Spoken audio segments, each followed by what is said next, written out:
ચાલો આજે એક એવી સાવ સાદી વસ્તુની વાત કરીએ જે એક જમાનામાં અજાયબીઓથી ભરેલી દુનિયાનું પ્રતીક હતી. આપણે જઈશું લગભગ 50-55 વર્ષ પાછળ. એ સમયમાં જ્યારે જીવન બહુ સરળ હતું અને ખુશી નાની નાની બાબતોમાં જ મળી જતી હતી. આજે જુઓ, કોઈના માટે સ્કૂટર કે બાઇક હોવું એ કેટલી સામાન્ય વાત છે, ખરું ને?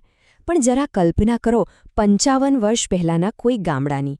ત્યાં સાયકલ કોઈ ચમત્કારથી ઓછી નહોતી. કોઈ બહાર ગામથી સાયકલ લઈને આવે ને તો આખું ગામ એને જોવા માટે ભેગું થઈ જતું. બસ આ જ બદલાયેલા સમયની વાર્તા આજે આપણે માણવાની છે. તો ચાલો આપણે સીધા લેખકની નજરે જ એ દુનિયામાં પહોંચી જઈએ. એક નાનકડું ગામ જ્યાં સાયકલનું આવવું એ કોઈ તહેવાર જેવું લાગતું.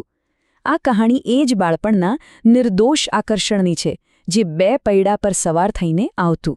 જરા વિચારો તો, એ બાળકોની આંખોમાં કેવી ચમક હશે. એમના માટે આ લોખંડનું મશીન કોઈ જાદુઈ રમકડાથી ઓછું નહોતું. એ ખાલી એક વાહન નહોતું, પણ જાણે એક ચાલતો ફરતો ખેલ હતો જે એમને ગામની બહારની દુનિયા સાથે જોડતો હતો. અને પછી એક દિવસ એવું બન્યું જેણે જાણે બધું જ બદલી નાખ્યું. લેખકને પહેલીવાર સાયકલ પર બેસવાનો મોકો મળ્યો. હા, ચલાવવા માટે નહીં, પણ પાછળ બેસીને એક મુસાફર તરીકે. અને બસ એ અનુભવ જ એમના માટે આઝાદીનો પહેલો સ્વાદ બની ગયો. જાણે પૃથ્વી પ્રદક્ષિણા કરી હોય તેવો આનંદ થયો હતો. સાંભળ્યું?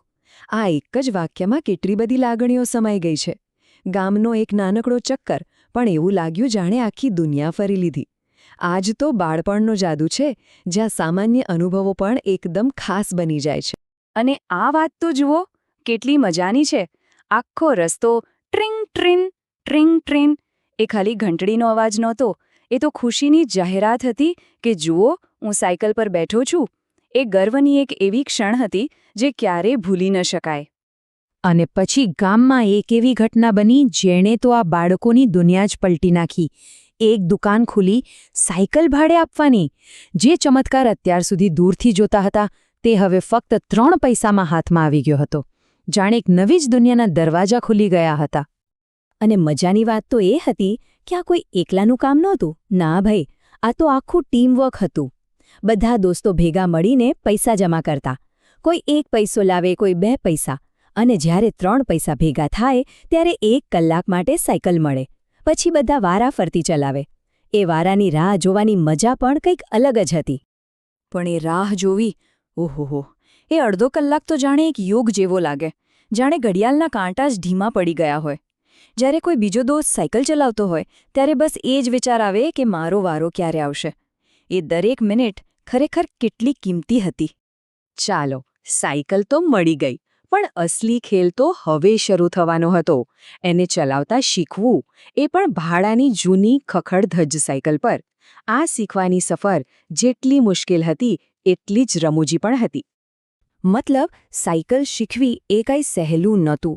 ક્યારેક હેન્ડલ આમથી તેમ ડોલે તો ક્યારેક સાયકલ અચાનક જ ઊભી રહી જાય, અને પડવાનું તો નક્કી જ. દરેક વખતે કપડાં ધૂળથી રંગાઈ જાય.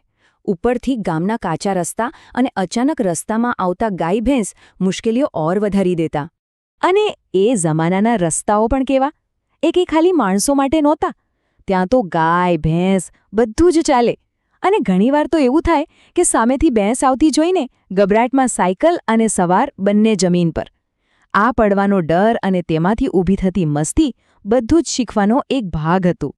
પણ આ પડવા અખડવા સિવાય પણ એક મોટો દુશ્મન હતો. એક છુપો દુશ્મન જે ગમે ત્યારે આવીને બધી મજા બગાડી શકતો હતો.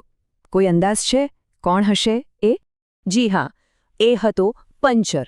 ધૂળવાળા રસ્તા પર છુપાયેલો એક નાનકડો કાંટો, અને બધો ખેલ ખતમ. ક્યારે ટાયરમાંથી હવા નીકળી જાય એની ખબર જ ના પડે. અને એકવાર પંચર પડ્યું એટલે સવારી પૂરી. પછી તો સાયકલને દોરીને જ મિકેનિકની દુકાન સુધી લઈ જવી પડતી. પંચર રિપેર કરાવવું એ પણ એક અનુભવ હતો. મિકેનિકની દુકાને જઈને એને કામ કરતો જોવાની પણ એક અલગ મજા હતી. ભલે પછી એના માટે પૈસા ચૂકવવા પડે. અને પંચર શોધવાની એની રીત તો જુઓ, જાણે કોઈ વિજ્ઞાનનો પ્રયોગ ના ચાલતો હોય. મિકેનિક ટ્યુબમાં હવા ભરીને તેને પાણી ભરેલા ટબમાં ડૂબાડતું. અને પછી જ્યાંથી બૂડ બૂડ બૂડ પરપોટા નીકળ્યા, બસ પકડાઈ ગયું પંચર. બાળકો માટે તો આ કોઈ જાદુથી ઓછું નહોતું. અને સાંભળો, જો પડવાથી વાગે તો એનો ઈલાજ પણ કેવો અનોખો હતો.